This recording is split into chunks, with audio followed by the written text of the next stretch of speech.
sea Él quien explique esta palabra y no yo, si no, no va a llegar el mensaje.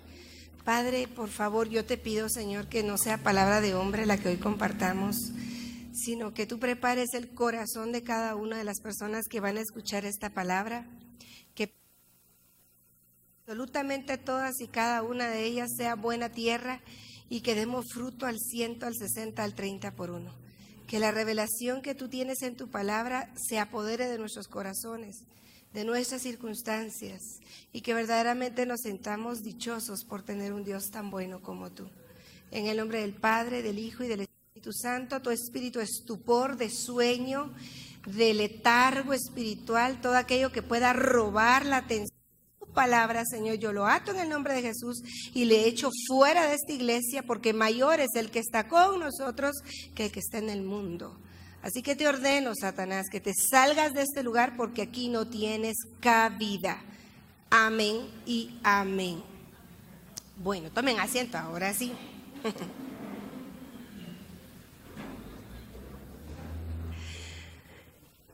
Regresemos a las sendas antiguas, dice Jeremías 6:16.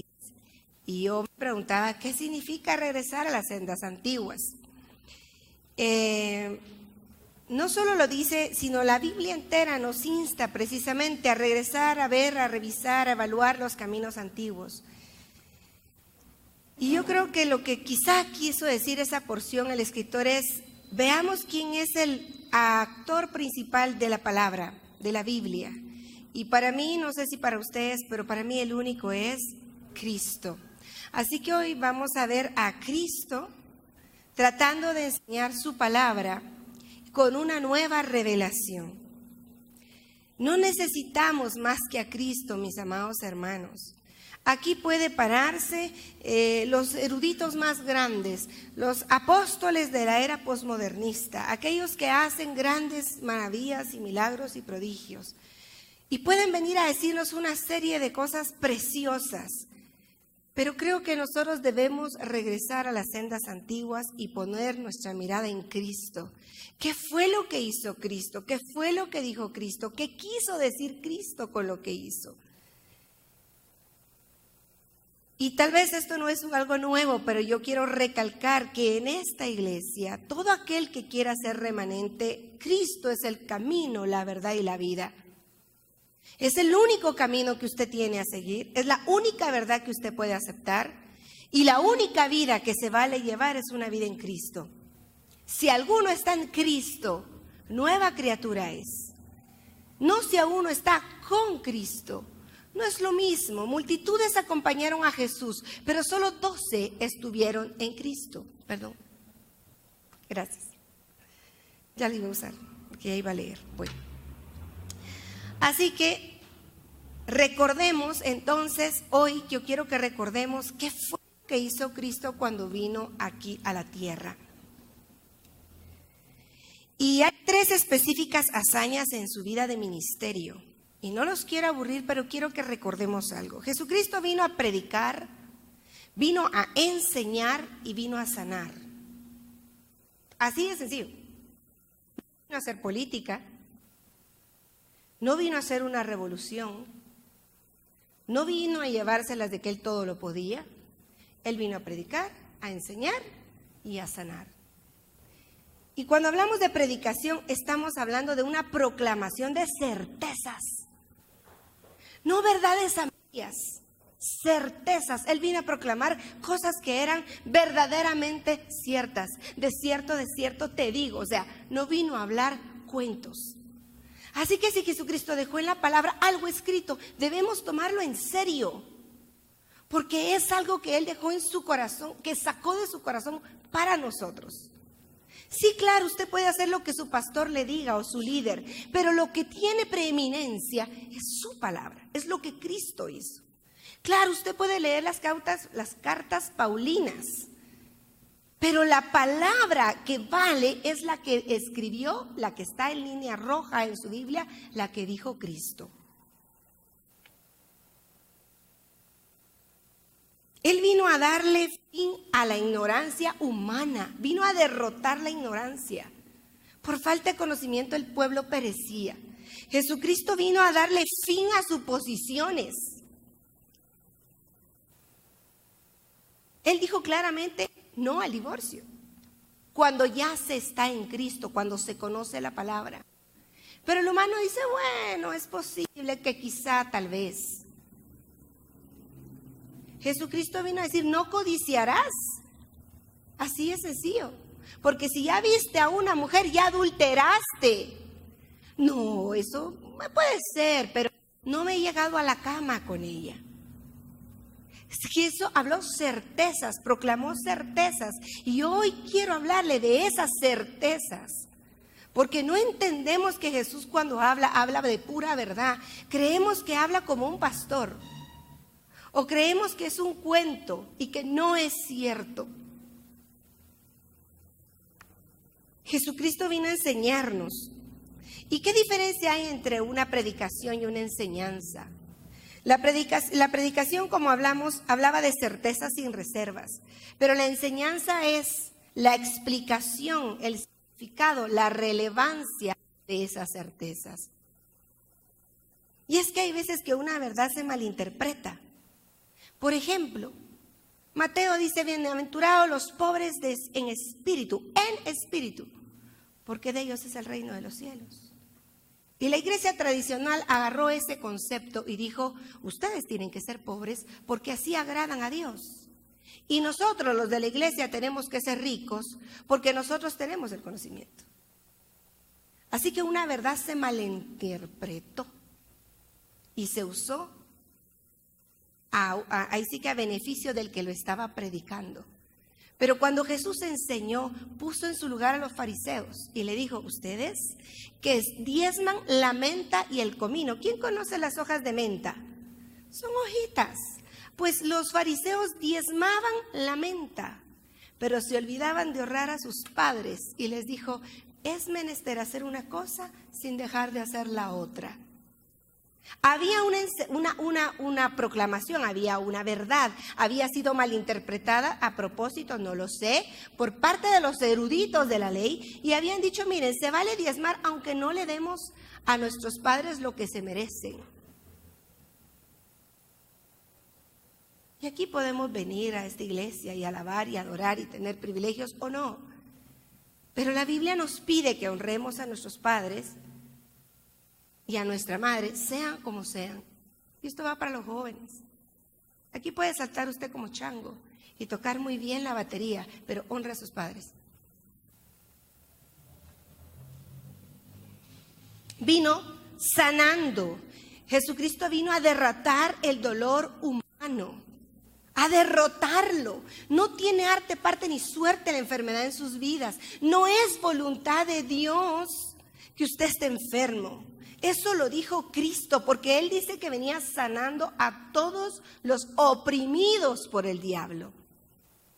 Y yo le quiero contar algo de mi propia vida, porque no tendría sentido que yo me pare aquí y que jamás haya podido presenciar una sanidad divina, ministrarla o recibirla. Algunos sabrán que hace menos de un mes estuvimos nosotros en Israel. Y de alguna manera, no sé cómo, allá se da un síndrome del Oriente Medio respiratorio. O la gente empieza a hincharse, a inflamarse, porque el calor es bastante fuerte y empieza el cuerpo a retener líquidos. Pues les quiero contar que el pastor y yo nos pasó eso. Y gracias a la oración de muchos de ustedes, hoy le estamos contando la historia. Empezó como un dolor en la parte de atrás que se prodigaba o se difundía hacia adelante conmigo. Empezó y que ya no podía caminar. Empezó que me costaba respirar. Y le había llevado unas pastillas a mi hijo de dolor. No sé por qué metí pastillas. Y entre esas habían ahí pastillas muy fuertes de tramadol. Y una pastilla de esas o Enantium eran las que me hacían efecto. Ya no aguantaba, mis hermanos. Y como ya ven que su pastora lee un poco y siempre está viendo, aquí algo pasa, esto no es normal, entonces investigué ahora el síndrome, le dije, es el síndrome de Oriente Medio y un 30% de esa gente muere. No se lo dije al pastor, solo lo leí. Y empecé a aceptarlo como algo que ya era un hecho. Se me olvidaba la verdad de Cristo. Se me olvidaba que Cristo vino a sanar. que ya me había sanado una vez de cáncer, que no me iba a dejar ahí tirada. Y recuerdo que al otro día íbamos a ir al Monte de los Olivos. Era mi salida favorita, era lo que yo quería hacer. Y le dije a mi esposo, mira, yo mañana me da mucha pena con los hermanos, que se vayan ellos, yo me quedo en el hotel porque yo no aguanto a caminar. No aguanto. Y mi hijo está de testigo que yo ya no hablaba, y eso es muy raro. Mami, habla, me decía, no quiero hablar, si lo que yo tenía era un dolor. Pero yo tenía que caminar, aunque fuese atrás de todos, tenía que hacerlo porque a eso había llegado. Y mi miedo era que ya me quedaban solo 3 pastillas, nada más, de todas las que llevaba. Y yo le decía a don Carlos, ¿qué voy a hacer cuando se me acaben las pastillas? Se me había olvidado una certeza de Jesús. Se me había olvidado que Jesús es el mismo de ayer, de hoy y de siempre. Y un día, y ese día antes de ir al Monte de los Olivos, a las 2 de la mañana, hora de allá, empezó el dolor muy fuerte otra vez. Y me levanté como pude, porque literalmente rodaba para levantarme, pero esa vez me levanté como que fuera un resorte y de mi boca salió, y bebé Jehová que no estoy mintiendo, y de mi boca salió, te estaba esperando, Satanás. Y escuché la voz del Señor que me dijo, toda enfermedad es opresión del diablo. Y te traje a esta tierra para que lo creas. Porque aquí derramé yo mi sangre. No estaba muy lejos del monte Gólgota, donde estaba mi hotel. Y me levanté en autoridad. Y yo, mire hermanos, de verdad, literalmente sentí como algo se levantó de mí y dejó de oprimirme el pecho y la espalda. Y empecé a declararle que por las llagas de Cristo yo tenía derecho a ser sanada. Y yo vi cómo salió. Y mi esposo seguía dormido y él se estaba ahogando literalmente. Cada vez que dormía, él no dormía porque él se ahogaba en tos.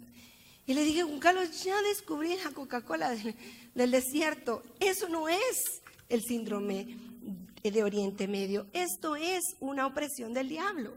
Algo nos quiere robar. Y me puse a orar por él y dije, reprende, no lo aceptes, échalo fuera.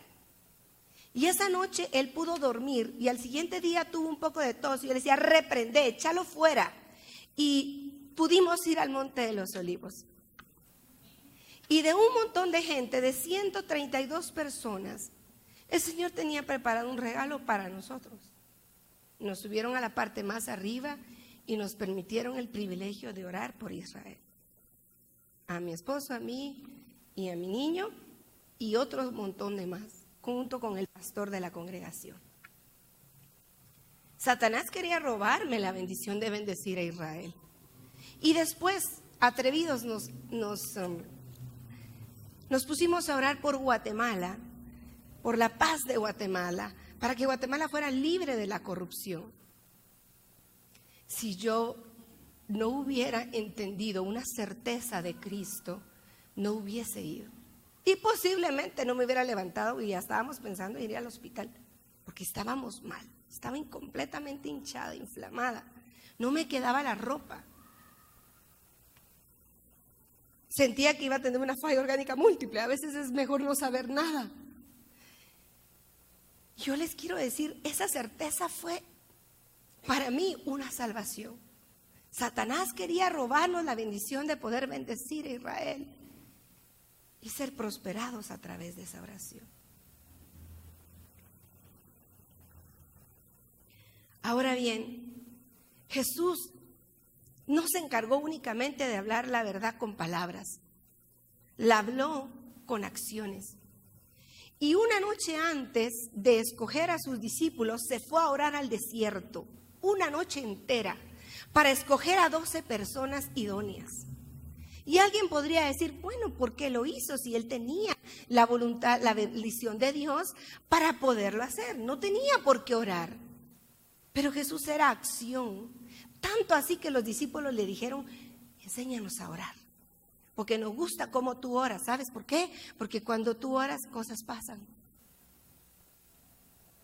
Y él, que tenía una asignación por parte de su padre, Se preocupó como cuando nosotros el Señor nos dijo, quiero que levanten un refugio para un remanente. Y mi esposo se preocupó muchísimo porque él dijo, ¿y quiénes van a ser las personas que nos van a ayudar? Y se fue a orar a una iglesia y a ayunar 3 días porque él quería personas fieles, personas idóneas. Pero el Señor le dio personas fieles y son las que gracias a ellas esta iglesia está de pie. Por sus oraciones, por su ayuda económica obviamente y sobre todo por su servicio. Pues Jesús se levantó a orar por ellos y también se preocupó por darles un manjar de alimento. Y de ese manjar de alimento es que yo quiero hablarles hoy. Acompáñenme entonces a Mateo 5:3.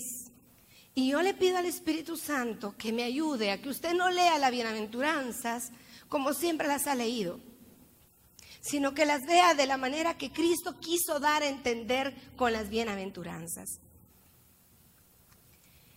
Mateo 5:1, vamos a leer del 1 al 12, y posiblemente no nos dé tiempo a estudiarlas todas, porque mi intención no es sacar el servicio.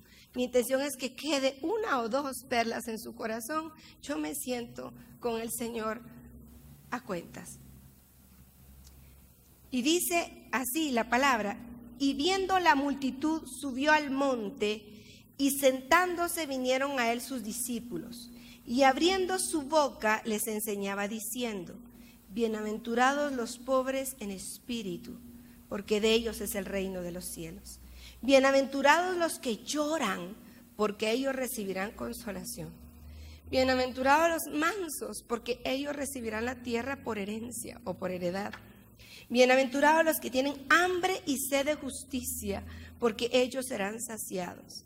Bienaventurados los misericordiosos, porque ellos alcanzarán misericordia.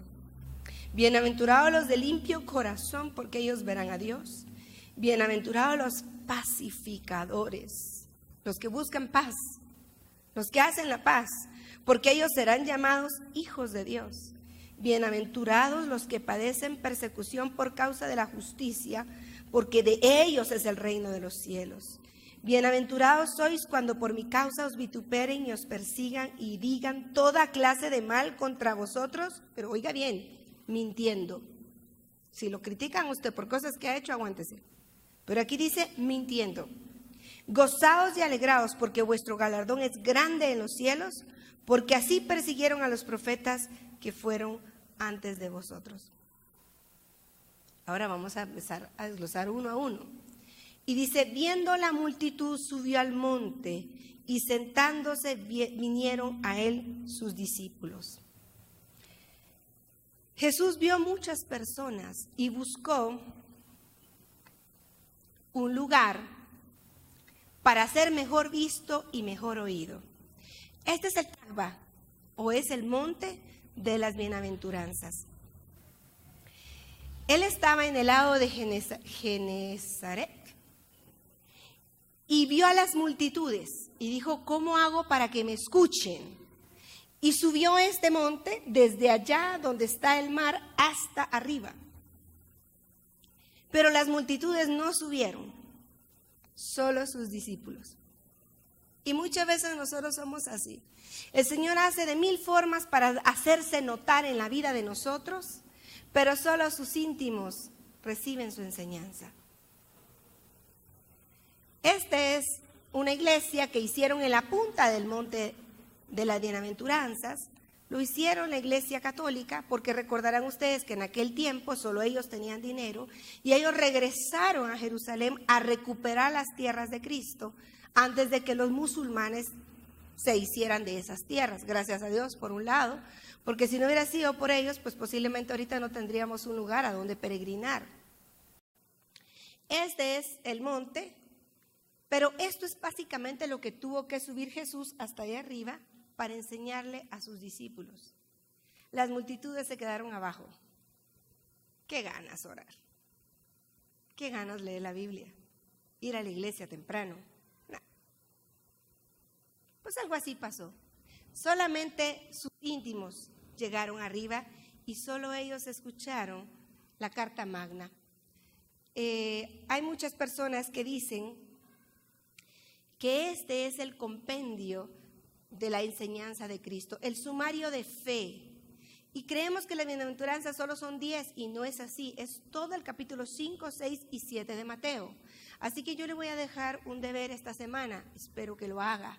Lea Mateo 5, 6 y 7. Allí está cómo Cristo quiere que vivamos la vida. Todo lo demás, sáquelo de su mente. Allí está la clave de una vida cristocéntrica. Solo los discípulos respondieron con ese mismo esfuerzo. Y recientemente aprendí que un judío rabino, cuando se sienta, es porque quiere darle connotación y delante de todos decirle: lo que yo voy a decir es importante. Ahora, en otra escuela que Pastor Boris me enseñó, la griega, es parado. Y entonces se da una clase magistral como esta. Pero las sinagogas no son así. Las sinagogas son rectángulos alrededor y la persona se ponía en el centro y se sentaba y enseñaba. Entonces Jesús, cuando se sienta en ese monte, le está diciendo a sus discípulos, o los discípulos saben, esto que va a decir es importante. Es como un guatemaltequismo, es decir, vení para acá, hoy sí me vas a escuchar, sentate, le dice uno a la gente, ¿verdad? No, aquí eres la persona que enseña, ella se sienta y los demás se sientan a su alrededor. Y dice la palabra de Dios, y abriendo su boca les enseñaba. Y usted podría decir, esa paráfrasis decorativa, esa frase sobreentendida, ya se sabe, Jesús va a abrir su boca y que va a hablar. Pero entendamos que la Biblia no fue escrita en idioma español. La Biblia fue escrita en griego. Y para los griegos, cuando alguien decía que abría de su boca, manamimi, decía que él lo estaba sacando del corazón, que estaba vertiendo todos sus sentimientos, todas sus enseñanzas, todas sus emociones en las palabras de su boca. Entonces, el primer principio que yo veo es que Jesús hizo un esfuerzo para enseñar, pero también dio todo lo que tenía cuando nos dio estas enseñanzas. Así que cuando usted lea las bienaventuranzas, usted imagínese a Jesús sentado, diciéndole, esto que te voy a decir es importante y viene del fondo de mi corazón. No sé ustedes, pero yo he escuchado mucho algo en mi vida, porque el Señor me ha permitido ser confidente en muchas personas. Y me dice, mire, esto que yo le voy a contar a nadie se lo he dicho. Le voy a abrir mi corazón.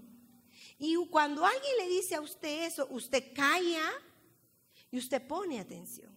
Pues algo así Jesús dijo, abrió su boca y con su boca les enseñaba.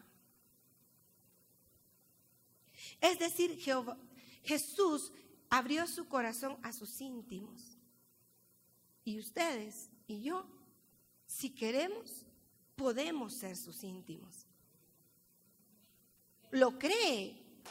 ¿Lo cree? Usted puede ser íntimo de Jesús y ser enseñado por Él.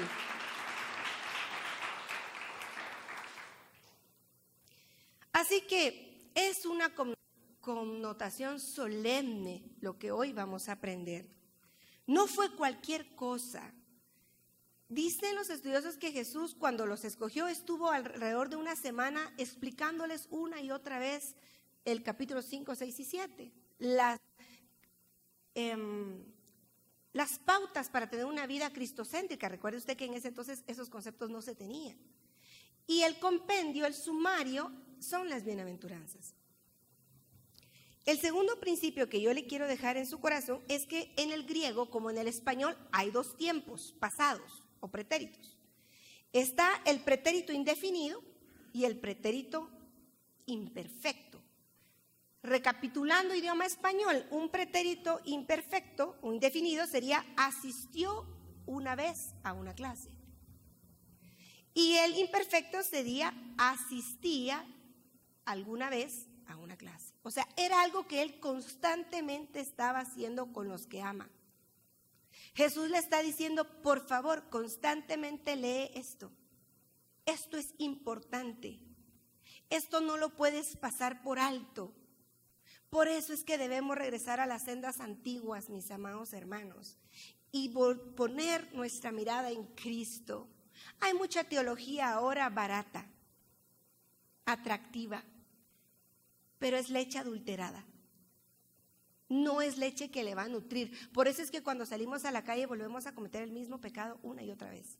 Porque la palabra, la verdadera palabra, lo que quiso decir Jesús, jamás entró en la iglesia. Porque nunca se enseñó. Y esa es responsabilidad para nosotros, los que estamos aquí. Enseñar preguntándole a Jesús, Jesús, ¿qué quisiste decir cuando enseñaste esto? Y no venirnos a parar a hacer un show de palabras. Pido perdón a Dios por eso. Si en algún momento yo lo he hecho. No, porque yo lo he hecho. Y el tercer principio es que recuerden ustedes que Jesús hablaba arameo. ¿Qué idioma hablaba? ¿Y en qué idioma se escribió la Biblia por primera vez? En griego. El arameo es totalmente diferente la connotación en las bienaventuranzas a lo que los griegos quisieron decir.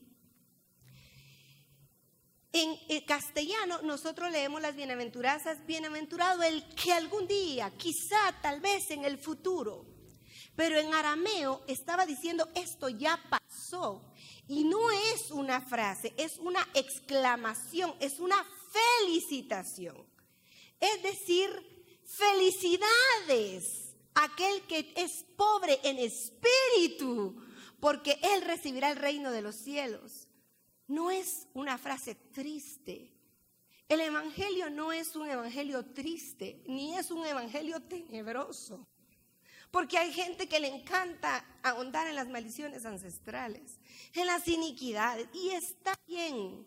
Pero Cristo vino a dar buenas noticias, no malas. En la cruz, si usted cree, usted puede ser libre, sano, salvo, libre, próspero. Pero no es venir a enseñar condenación. Hermano, en vista de que usted aquí hoy no trajo diezmo y ofrenda, se va a ir al infierno. Jesús no vino a eso. Y nosotros tampoco.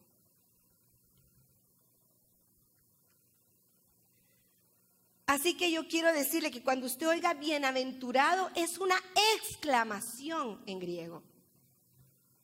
Lo que quiso decir, es una exclamación. Felicidades por ser pobre en espíritu, porque mira lo que te espera. Felicidades por estar llorando, si es que lloras, porque te espera consolación. Felicidades si tienes hambre y sed de justicia, porque vas a ser saciado. Son buenas noticias las bienaventuranzas, para ayer, para un pasado, para un presente y para un futuro.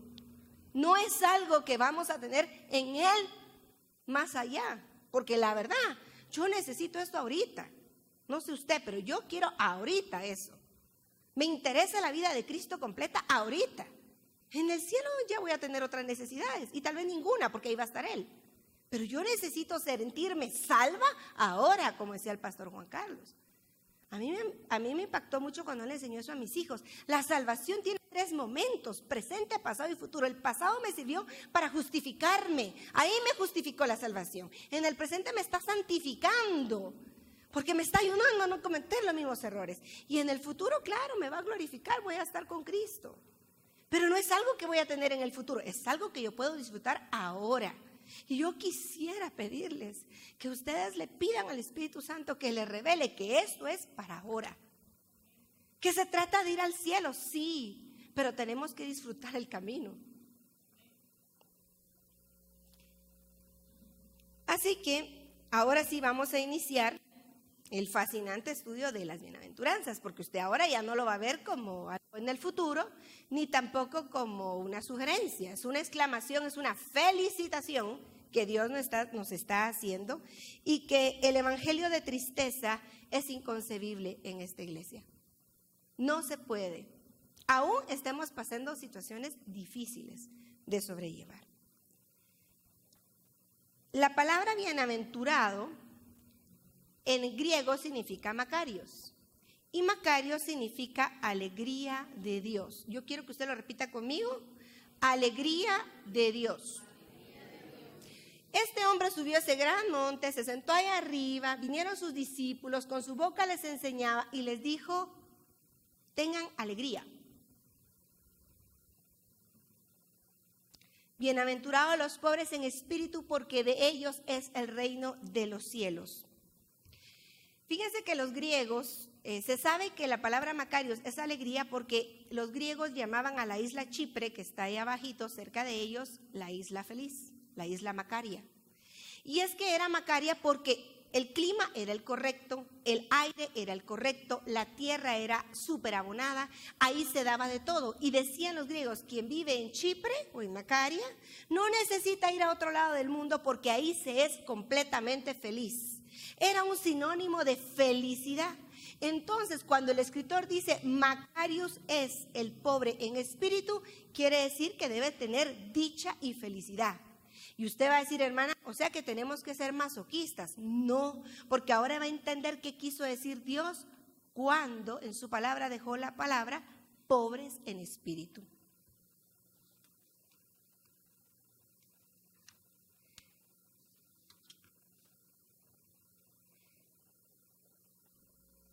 Esto es una persona pobre, ¿verdad? Ese es el concepto que tenemos. Y por muchos años la iglesia tradicional dijo que si estábamos así, agradábamos a Jesús. Y no es eso exactamente lo que el Señor quiso decir, sino que viene de dos palabras, tojos o patojos, podría ser, tojos, que significa pobreza absoluta, y de la raíz unida que es encogerse o acobardarse hasta las rodillas, pero en sentido espiritual. Dios nunca dijo pobreza material, tampoco dijo el que es pobre en carácter, fusilánime, Él no dijo eso. Dijo aquella persona que se siente indigente espiritual delante de Dios. Y si vemos la imagen anterior y pueden ver la imagen del niño, el niño está viendo a la persona como quien tiene la última solución a su vida antes de morir. Es esto lo que el Señor quiere, pero en sentido espiritual, hermanos. ¿Sí? Que nosotros nos sintamos incapaces, indefensos de afrontar la vida si no es de la mano del Señor. Eso es lo que quiso decir, bienaventurados los pobres en espíritu. No dijo de espíritu, sino en espíritu. Y es lo mismo, si alguno está en Cristo, nueva criatura es. Las cosas viejas van pasando y todas son hechas nuevas. Pero nosotros entendemos si alguno está con Cristo. Las multitudes estaban con Cristo cuando les andaba sanando y dando de comer. Pero cuando les dio palabra fuerte, se alejaron, dice Mateo 6:66, y muchos de ellos volvieron atrás. Y mucha gente viene a buscar a Cristo porque no quiere estar así. Quiere ser independiente con la prosperidad que Dios le da, con las casas que le pueda dar. ¿Y sabe qué es lo que pasa? Que el Señor en algunos casos, no en todo, gracias a Dios, pero en la mayoría, le enseña a las personas a tener pobreza en espíritu cuando los lleva a la pobreza. Entonces ahí sí vemos personas dependientes 100% de Dios. Ahí sí están orando, ahí sí están ayunando, ahí sí están buscando de Dios. Cuando lo que Dios quiere es que nosotros seamos pobres en espíritu, porque nosotros dependemos de Él 100%. No sé si me doy a entender. Eso es lo que el Señor pide. ¿Y qué dice? Miren, siéntanse dichosos cuando se vean así en los brazos de Cristo, cuando no puedan hacer nada sin preguntarle a Cristo. Yo creo que ya he comentado esto en algún momento, pero no me da vergüenza decirlo.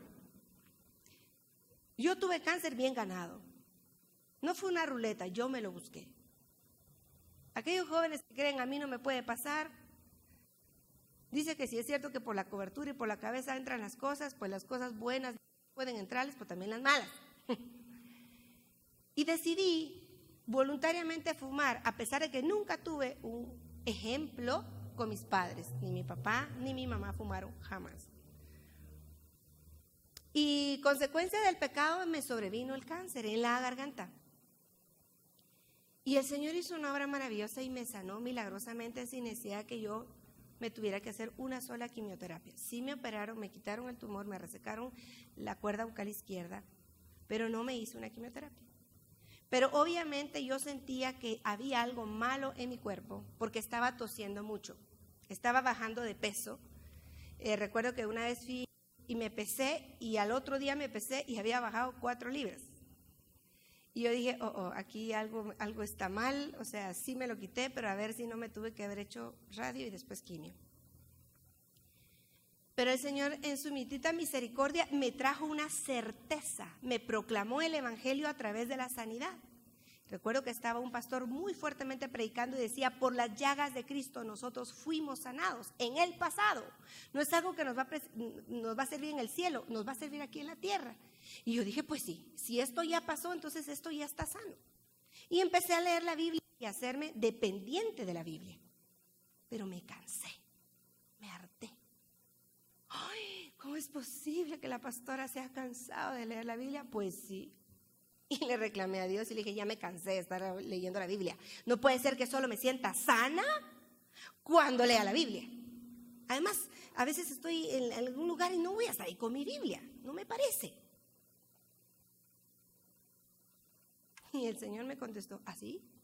Y no eras así de dependiente con el cigarro. Y no te daba vergüenza. Y no te cansabas.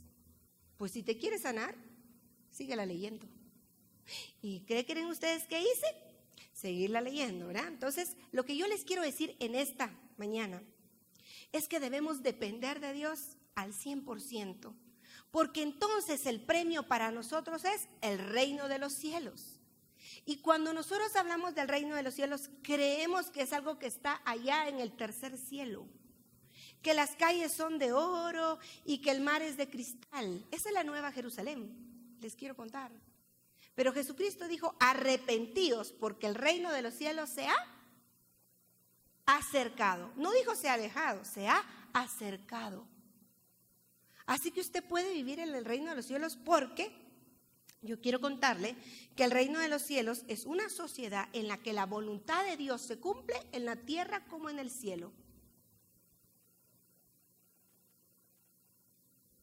Pero eso ocurre cuando nosotros nos declaramos indefensos, cuando nos declaramos incapaces de llevar la vida por nosotros mismos. Y eso no le gusta especialmente al varón, perdón, los hermanos de la congregación. Pero al varón le gusta ser independiente, tomar sus propias decisiones, no preguntarle a nadie. Y yo quiero decirle que si usted vino al reino de los cielos, usted tiene que renunciar a eso. Usted tiene que ser dependiente y ser un indigente espiritual para que el reino de los cielos sea suyo. Porque después están preguntándole, Señor, ¿quieres este negocio? Ahora si quieres, ¿qué necesidad había cuando esa dependencia espiritual pudimos haberla tenido desde el principio? Así que bienaventurado. Entonces, ¿qué fue lo que quiso decir el escritor? Bueno, lo que leímos, pero ¿qué fue lo que quiso decir Cristo? Bienaventurado la persona que está consciente de su total indefensión y que pone su confianza en Dios, porque de ella es el reino de los cielos. Y yo le pregunto, ¿es difícil sentirnos así? No, no es difícil decir, Señor, yo no puedo. Si no me ayudas, yo de esta no salgo. Si tú no me indicas qué negocio tengo que poner, yo voy a quebrar. Si no me ayudas con mi esposo o con mi esposa, esto se va a ir a la basura. Si no me ayudas a criar a mis hijos, Señor, van a ser personas que van camino al infierno. Yo me declaro incapaz, interdicta, no puedo hacerlo. Ayúdame tú. Así que yo quiero que hoy se ponga de pie porque vamos a hacer un ejercicio. Y yo quiero que usted se declare incapaz de llevar su vida. Y yo estoy seguro que si usted lo hace, muchos de ustedes va a venir sobre ustedes el reino de los cielos. Así que cierre sus ojos, por favor, y haga este ejercicio conmigo, pero haga de cuenta que usted está ahí en el Tagba, que Jesús está sentado, que está hablando con las palabras de su corazón y que le está diciendo: siéntete dichoso si eres pobre en espíritu, porque tuyo va a ser el reino de los cielos. Así que yo quiero que abra su boca con todo su corazón y le diga: Señor, yo hoy me declaro incapaz de hacer nada en mi vida. Puedo tener todas las cosas, pero no significan nada. Pero puedo tenerte a ti y para mí lo es todo. Quiero ser un indigente espiritual, una persona que siempre esté viendo cómo puedo yo extraerte una bendición a través de la oración, de la palabra, del ayuno y de lo que tú has dejado como legado en tu palabra. Señor, por favor, ayúdame a que el reino de los cielos se acerque a mí, porque yo me declaro totalmente indefenso, incapaz y dependiente de ti para siempre y por siempre. Yo te entrego mi casa, te entrego mi vida, te entrego mis hijos, te entrego mis planes, te entrego mi salud, te entrego mis sueños, las promesas que tú me has dado, las ambiciones que yo tengo. Yo te las entrego todas y hágase tu voluntad y no la mía. Y gracias, Señor, porque el reino de los cielos es mío. Y como tú en ese reino mandas, tú vas a ser propicio siempre y nunca vas a llegar tarde.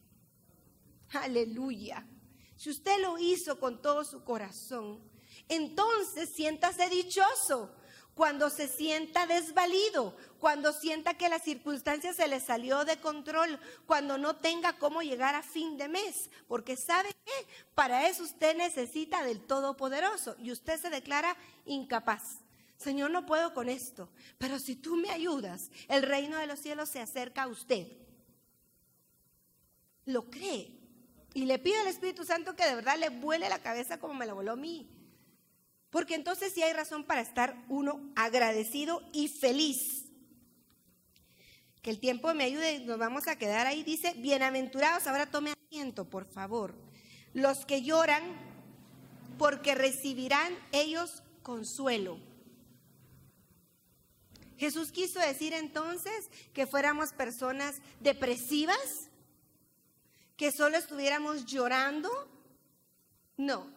Veamos qué fue lo que quiso decir Jesús cuando dijo, bienaventurados los que lloran, porque ellos serán consolados. La palabra llorar en el griego es la palabra más fuerte que se escribe en la Biblia. Cuando el escritor, gracias hermana Claudita, cuando el escritor dijo llorar, se refería a un luto. Haga de cuenta cuando usted pierde un padre, una madre o cuando pierde un hijo. A esas personas Dios les dijo, cuando tú pases por eso, siéntete dichoso, porque yo no voy a llegar tarde, te voy a llegar a consolar. Pero también hablaba de otro tipo de dolor. No solo el dolor más amargo que puede producir la vida, que es la pérdida de alguien, sino también el dolor que se produce en otros. Cuando nosotros amamos a alguien más y a esa persona le pasa algo, a nosotros nos duele. Y esa palabra dolor, payos, también significaba eso. Significaba que cuando a ti te duela algo por alguien más, yo voy a consolarte. Pero la tercera impresión que Jesucristo tiene o quiere decir cuando se sienta en ese monte bendito y le dice bienaventurados los que lloran, es cuando el dolor que produce en nosotros es por nuestro pecado. No sé usted, pero cuando yo me convertí a Cristo, yo estaba enferma. Y yo creía que yo merecía estar enferma. Y recuerdo que llegó un predicador, Víctor Hugo Higueros, junto con su esposa, y dijo, aquí hay una mujer que dice que se merece estar enferma. Pero el Señor le dice que no quiere, que no tiene por qué estar enferma porque ya fue perdonada. Y yo así, esto no es conmigo. Que se levante esa mujer. Y ya vas que yo me levanté, a ustedes, qué vergüenza. Yo me quedé sentada y estaba más o menos sentada por donde está Chusito.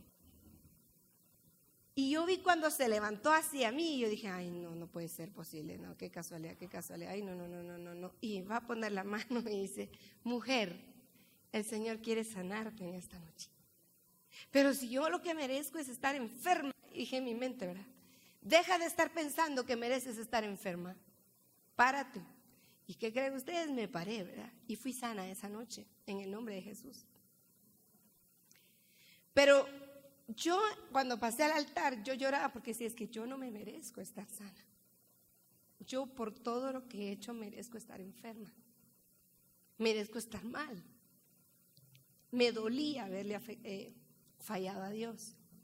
En mi ignorancia, porque no conocía al Señor hasta que tenía 27 años de edad. Pero me dolió tanto, me condolió tanto, lloré tanto, que yo creo que en la lágrima salió ese dolor, esa enfermedad, porque jamás volvió a regresar. Y cuando Dios me permitió poder ir al Gólgota, me dolió no haber sido yo el que estuviera muerta ahí. Y mucha gente, cuando empieza el Evangelio, cree que no debe tener un sentido de arrepentimiento. Y todos tenemos que venir a Cristo arrepentidos. Y el arrepentimiento es un sentido de convicción de pecado que se produce en la cruz. Pero cuando el arrepentimiento es hacia Cristo, nos vamos descargados. Pero mucha gente se arrepiente y lleva su propia cruz. Y Jesús dijo, tomad vuestra cruz y seguidme, pero no con tus pecados. Así que si tú lloras por el dolor de alguien más, por el dolor que pueda dar la vida, o si lloras porque estás llorando tus errores, Jesús dijo, no te preocupes, alégrate, porque yo te voy a ir a consolar. Yo no sé ustedes, pero no es que esté esperando un dolor. Miren que con todo mi corazón deseo algo, pero si Dios me dice no, Él me va a consolar. No tengo miedo, porque sé que Él va a estar conmigo. Y a eso se refería el Señor cuando hablaba de que una bienaventuranza habla de una aventura. Bendito castellano al final, ¿verdad? Algo que puede cambiar, pero no es una bienaventuranza lo que Dios quiso decir, es una certeza, es una verdad. Si usted llora, hermana Chaito, tenga por seguro que va a ser consolada. Si somos pobres en espíritu, el reino de los cielos es nuestro. Y si somos mansos, que ya vamos a estudiar eso algún día cuando me den otra vez la oportunidad, heredaremos una tierra. Así que podríamos decir entonces, bienaventurado la persona que tiene el corazón destrozado ante el sufrimiento del mundo y por su propio pecado, porque en su dolor encontrará el gozo y consuelo. Acompáñenme entonces ahora para terminar a Jeremías 6:16 y leámoslo todos juntos, a ver si usted le tiene ahora sentido esta palabra que vamos a leer. Póngase de pie por respeto a la palabra, por favor.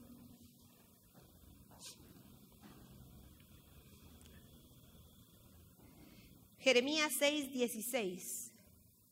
Así dijo Jehová: paraos en los caminos. Jesucristo es el camino. Y mirad y preguntad por las sendas antiguas. ¿Cuál es el buen camino? ¿Cuál es el buen camino? Cristo. ¿Cuál es el buen camino? ¿Cuál es el buen camino? ¿Cuál es el buen camino? Y andad por él. ¿Y qué dice? Y hallaréis descanso para vuestra alma. Mas dijeron, no andaremos.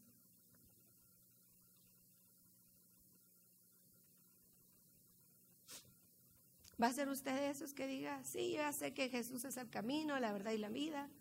Ya sé que en Mateo 5, 6 y 7 está la esencia de lo que Cristo quiso decir, pero yo no pienso andar en ella. Cuando llore, voy a renegar.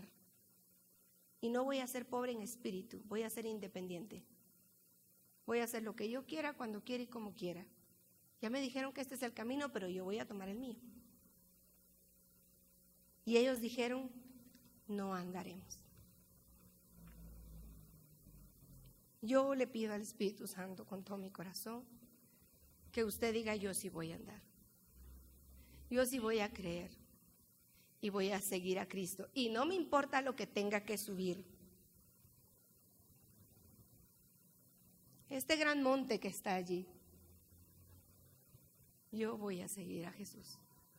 Cueste lo que me cueste, pase lo que pase. No voy a volver atrás. No voy a volver atrás. Así que yo le voy a pedir a Chusito si puede venir a tocar aquí el piano y vamos a cantar una canción. ¿Quiénes estuvieron en el servicio de intercesión? Que levante la mano. Un aplauso para ellos, por favor, la otra congregación.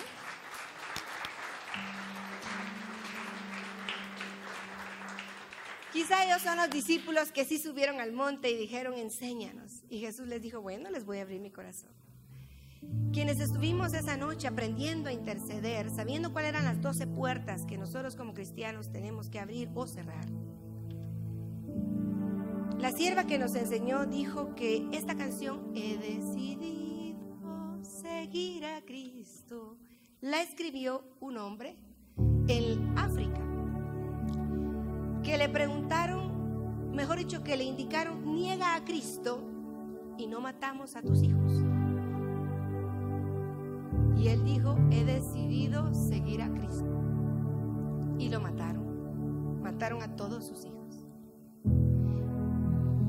Después de eso le volvieron a decir, niega a Cristo o vamos a matar a tu esposa. Y él dijo, he decidido seguir a Cristo. Y alguien por ahí, porque después fui a investigar y leí, escuchó y vio eso y empezó él a cantar, he decidido. Hermano Chusito, ¿me ayuda? Porque mi voz no me ayuda. Seguir a Cristo. He decidido seguir a Cristo. He decidido seguir a Cristo. He decidido seguir a Cristo. No vuelvo atrás, no vuelvo atrás. Y cuando le tocó, cuando le tocó el tiempo a él, ya habían matado a su esposa, a sus hijos, le dijeron, niega a Cristo o te vamos a matar. Y murió cantando esa canción. Alguien la apuntó y dijo, voy a hacer un himno del estilo de vida de ese misionero en África.